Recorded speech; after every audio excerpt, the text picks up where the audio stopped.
Hello everyone, I'm Elfowls, and welcome to another match analysis for the Newport Noctiles in Season 12 of the Whooper Club League.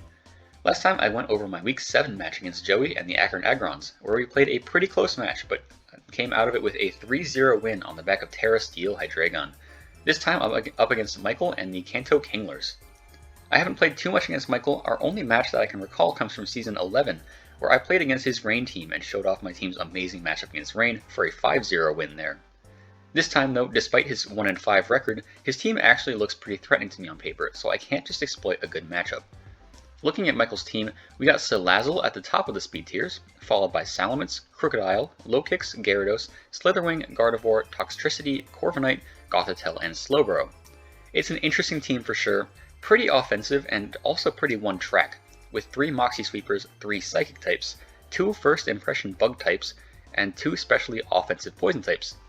I did see that this team was threatening though, mostly because there's some decent special offense in there, and as I keep saying this season, special offense can give my team some trouble, so I'm going to have to be careful. Speaking of which, Gothitelle is a potential special threat, but I'm going to have to pass on it coming from this battle. With Shadow Tag being illegal, this is just a mediocre Psychic type that I don't have much to say about. It's basically just outclassed by Gardevoir. And speaking of outclassed, I would say similar things about Salazzle. It's got some stuff. It's fast and it can toxic anything with corrosion, but for the most part I do just think it's a worse Toxtricity in the matchup. If I'm prepared for Toxtricity, especially Scarf Toxtricity, I'm prepared for this. Next up we got Slitherwing, which is definitely more viable, but I still doubt it comes.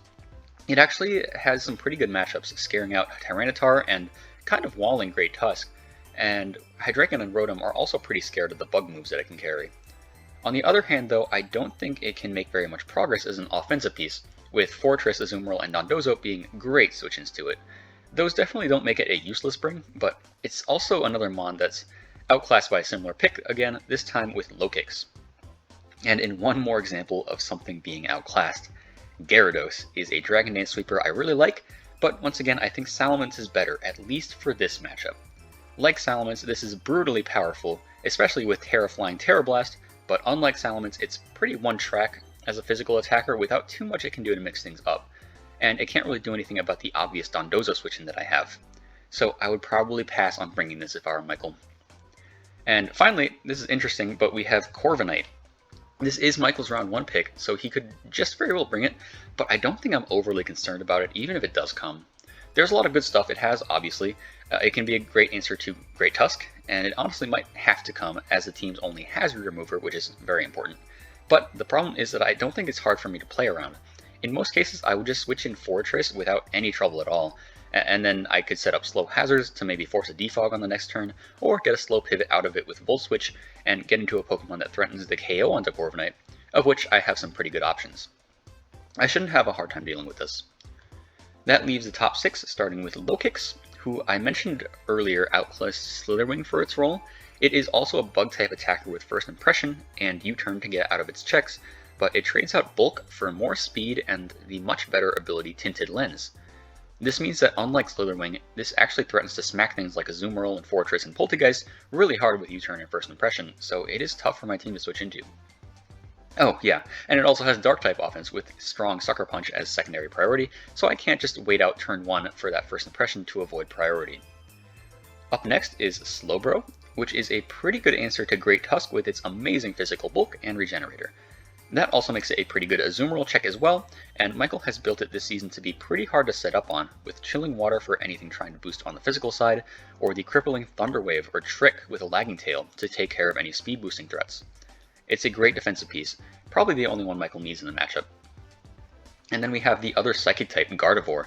This is a surprisingly threatening pick, with just Stab, Psychic, and Fairy moves, plus Mystical Fire for Fortress, getting perfect coverage into my entire team. Michael has favored Sub-Calm Mind for it this season, but I'm more afraid of a Scarf or Specs set just going off in this battle, forcing a lot of risky switch-ins for me in order to avoid it claiming a KO every time it gets into the field safely. That trend is going to continue with Crocodile. To be fair, my physical bulk is much better equipped to handle this, but Earthquake and Crunch are unresisted into me, and Crocodile could get away with a Choice Band set to force heavy damage onto its switch-ins. Or it could just use those force switches to get up Stealth Rock with how much offensive pressure it's applying. And to round out the threatening all-out attacker club, we have Toxtricity, the third mon in a row that's making me think, what can I switch into this? Boom Burst, potentially boosted by Terra Normal, as well as Overdrive and Sludge Bomb, are so tough for my physically bulky team. Some of my best answers are prone to being worn down, or they're exploitable by a Volt Switch into a different threat. And like Crocodile, this can take advantage of forced switches by setting up shift gear for a sweep, which could be very bad. Luckily, I think I can force my own offensive pressure onto Michael so I can prevent this from going off in that way. And in the case of answering a choice set, I do have immunities to both of its stabs and also Boom Burst. Still, this is a very big threat. And finally, in the last slot, I am most concerned about Salamence and what it can do to my team. The main difference between this and the last three attackers is the number of options this has for sets. Dragon Dance is the obvious standout for a sweeping set, but that's not too hard to deal with on a surface level, right? After all, I do have a Dondozo. But we have actually seen the Dondozo Salamence matchup play out over in the other conference pretty early on in the season, where the Salamence was specifically built with Dondozo in mind, running Choice Specs Draco Meteor, I believe, off of its base 110 special attack. That is a set to be afraid of, but there's also the possibility of some sort of mid-ground with a mixed Dragon Dance Draco Meteor set to hit all of my team really hard. If it's able to boost and also take care of Dondozo, I don't really have another consistent answer thanks to its amazing stats and great coverage. So yeah, Salamence looks potentially devastating here. Looking at what I expect to come, I'm most concerned about an offensive onslaught from those top threats to overwhelm my defensive core. So I'm going to build a little differently and form a core offensive enough to have a game plan of my own, starting out with Psychic Terrain on Giraffe. Yep, Terrain is how I'll be supporting my offensive sweepers, with a Terrain extender to ensure it lasts as long as possible. Now, I'm not building my offensive core to be reliant on the Terrain. Each individual Pokemon can function just fine without it, but Psychic Terrain does provide some nice benefits in this matchup. When I was looking at the sweepers I could bring, I kept noticing that Low Kicks was a huge roadblock with First Impression and Sucker Punch, so Psychic Terrain just shuts that down completely by blocking those priority moves. Other than that, I'll be looking to boost the power of Psychic moves, as you'll see in a bit. That might sound risky in a matchup against 3 potential Psychic types, but I think I'll be set up to take more advantage of the terrain than my opponent can. As for Giraffe as a Pokemon, it obviously does set the terrain, but with a specially defensive set, we can also make for a decent switch into Gardevoir, Toxtricity, or Slowbro, and get wishes going or support the team. Thunderbolt is the only attacking move of choice. If I want to set terrain up for my sweepers, the most annoying stops to that I think are going to be Thunderwave Slowbro and Defog Corviknight, so Thunderbolt should scare those two out with enough speed to outrun that Corviknight and hit it with Thunderbolt before it can roost. I'll follow this up with another support piece in the form of Fortress with a hazard stacking set this week. I think Rocks and a layer of Spikes will be very helpful to chip things down and also break any sashes for my sweepers, and Fortress is also built with max special defense to be a decent switch into Toxtricity and the Psychic types, as long as Gardevoir isn't using Mystical Fire. Volt Switch is great for slow pivoting, which also makes Fortress a great pivot through Corviknight, and Pounce is my main attacking move, which gets surprisingly good damage into Crocodile and Low Kicks, breaks Gardevoir's substitute every time, and also slows down any speed boosting threats to prevent them from getting out of control.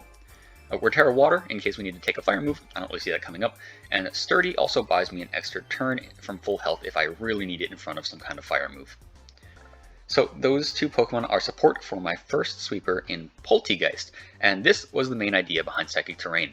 Polteageist looks really good here if I can set up, and since we don't even necessarily need to terrestrialize, we're free to run whatever coverage you want. Michael's two dark types are Crocodile, which is weak to Giga Drain, and Low Kicks, which can be muscled through with a +2 Shadow Ball.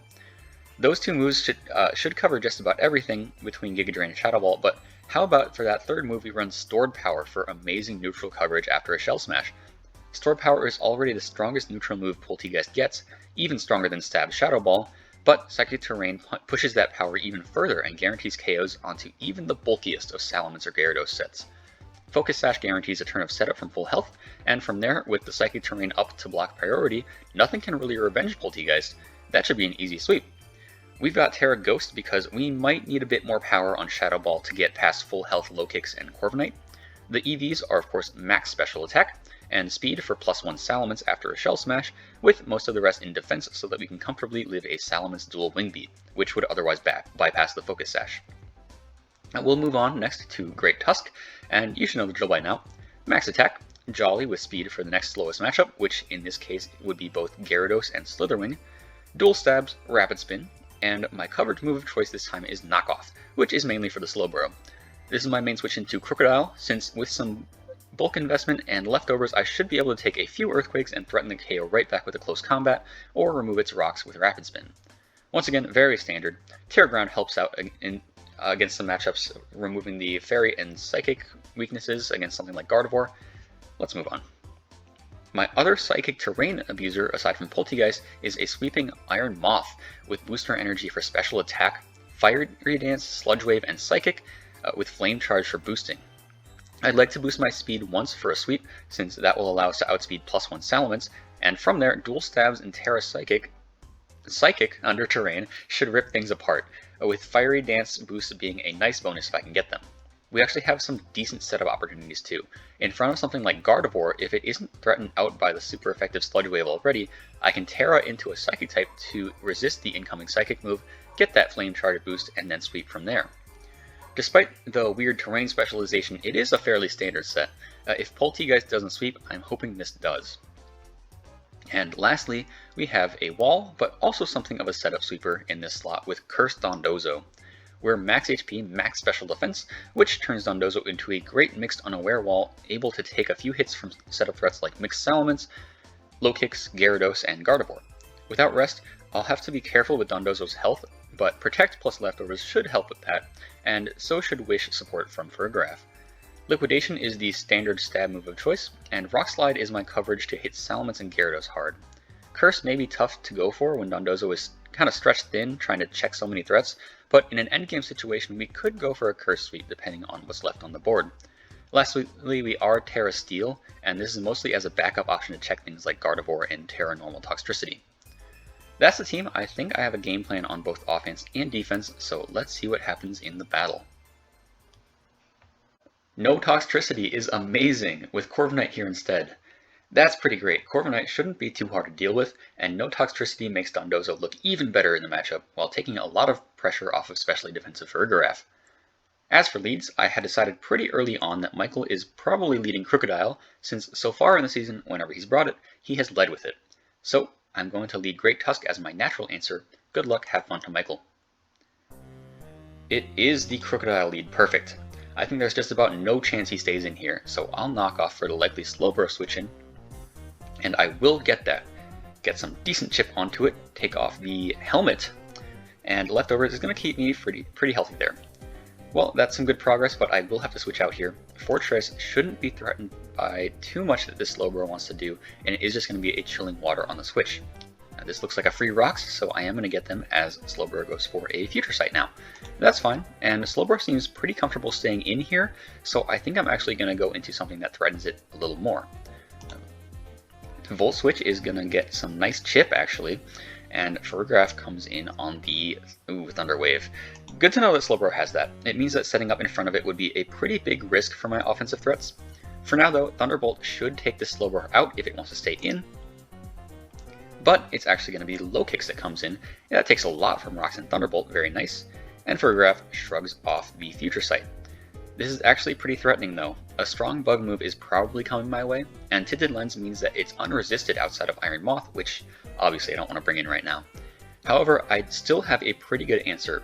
Dondozo can come in pretty easily and only takes 20% from the incoming Leech Life. That actually allows the Low Kicks to heal up a bit, and the follow-up Trailblaze does even less before Rock Slide can just go in for a KO for an early 6-5 lead. Good job to Dondozo.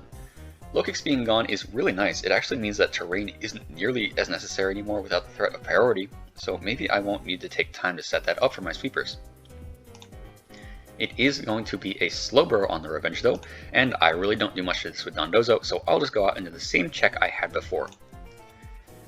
Fortress can come in on this Future Sight, and I'm going to do what Fortress was built for. Let's get some more hazards up, Layer Spikes, and a Thunder Wave. That's a bit unfortunate, but I think it's probably fine.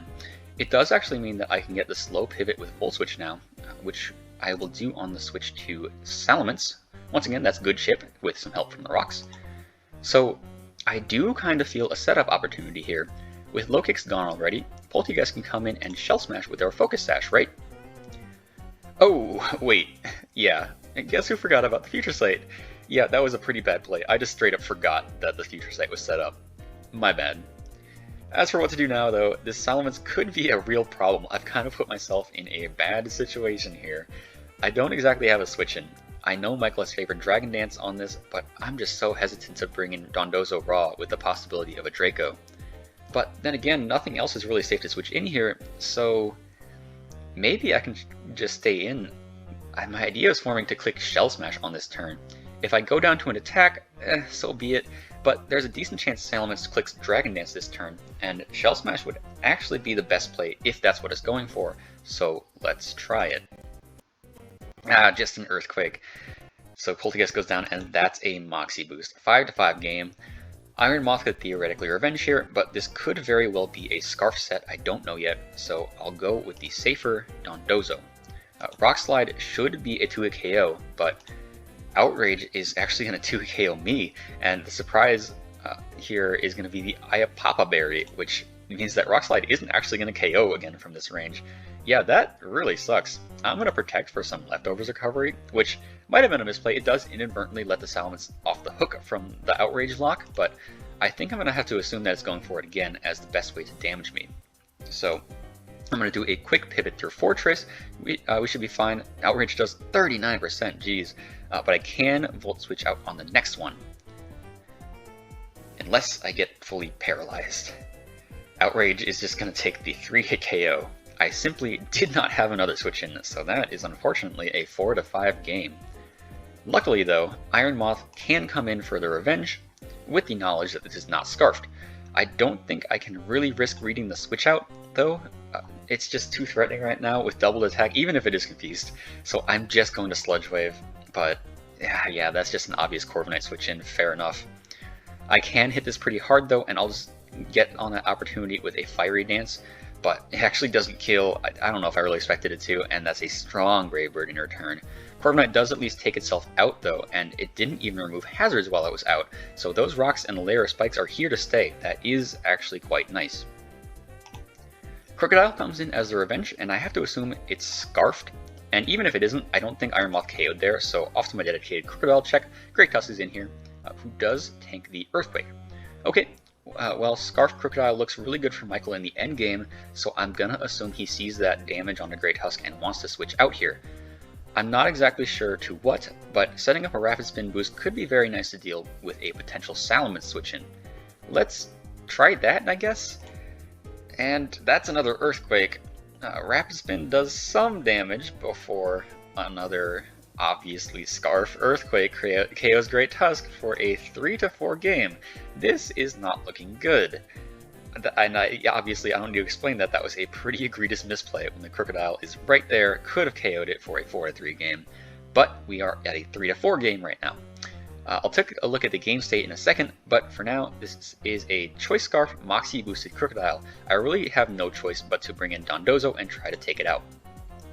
At this point, it's pretty clear that Michael wants to stay in and make progress with Crocodile, something I really should have picked up on while Great Tusk was out, but I can at least adapt to that now. I'll protect once just for the Leftovers recovery, but the next turn I will just have to stay in and take its attack.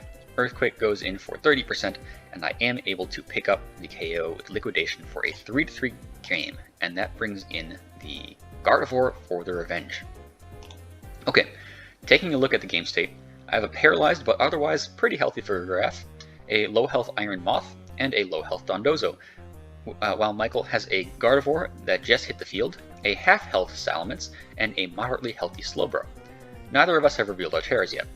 And despite being behind in the pure numbers, I do think that KO on Crocodile has put me into a decent position here. Iron Moth now outspeeds everything, and it actually looks pretty good for the rest of the battle. Giraffe actually has pretty good damage output against Slowbro as well, and those hazards are doing great chip into everything. Salamence actually only has one switch in left before it goes down to Rocks, assuming it doesn't have Roost. The only tough part is that it looks like Gardevoir is set to take out Dondozo with a stab move right now, but this is exactly the kind of tough spot where I'm willing to pull out an emergency Terra. I wasn't expecting to use Dondozo's Terra Steel, but I also wasn't expecting to be backed into such a corner in this battle, so let's do it. Terastallized to avoid the psychic move, but Gardevoir is just going to sub and Dondozo breaks that. That actually just made things a whole lot nicer for me. Gardevoir has lost health for nothing, and if it wants to go for the setup route, it's going to have to deal with Terra Steel Dondozo getting leftovers back every turn, which I would be more than happy to take. I'll just go ahead and Liquidation again. But the Slowbro is going to come in to take it. Look at that, rocks, spikes, Liquidation to prevent it from staying too healthy.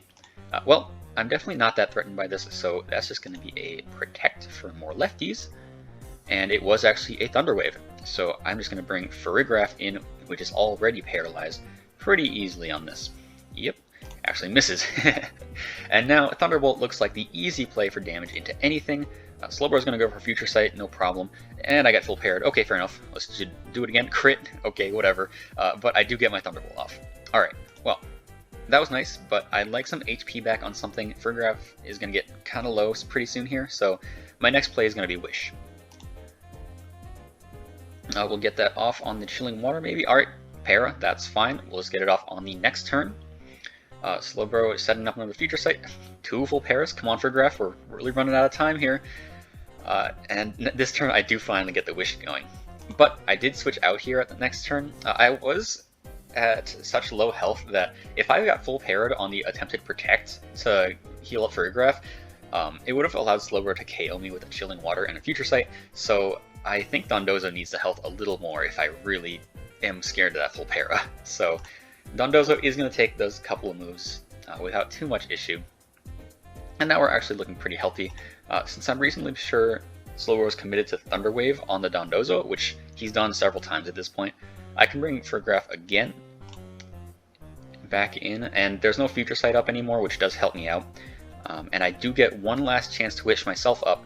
No full para, please. Yes, and can I get the Protect off? Yes, I can. And Farigiraf's back to pretty healthy numbers after that. I am going to set up another Wish just in case, as it sets up a Future Sight, but on the next turn, as it just decides to keep staying in, I am able to take out the Slowbro with a Thunderbolt. That brings in the Gardevoir next, who comes in at just over a quarter thanks to the hazards.